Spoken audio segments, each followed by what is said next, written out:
আজি আপোনালোকক দেখাইছোঁ এইটো নতুন ঘৰ, এইটো শালিকা চৰাইৰ ঘৰ। ইয়াত কি প্ৰচেছত আছে, ইয়াত শালিকা চৰাইৰ ঘৰ বনোৱাৰ চিষ্টেম, একো জীৱ জন্তু অন্যায় কৰিব নোৱাৰাকৈ ঘৰ বনাইছে। চাওক কিমান ধুনীয়া ঘৰ, ঘৰৰ প্ৰচেছ চাওক কিমান গভীৰ আছে। এইটো এটা ইয়াৰ ভিতৰত শালিকা থাকে, কিমান আছে, এনেকৈ হাজাৰ বিজাৰ আছে।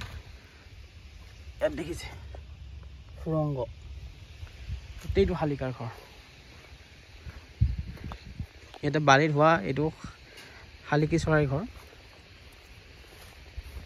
ইয়াত একো সোমাব নোৱাৰে, সাপ বেং একো সোমাব নোৱাৰে। প্ৰচেছটো কেনেকুৱা চিষ্টেমত বনাইছে, একো উঠিব নোৱাৰে, না সাপ বগাব পাৰিব ইয়াতে, না মেকুৰী উঠি সোমাই যাব পাৰিব।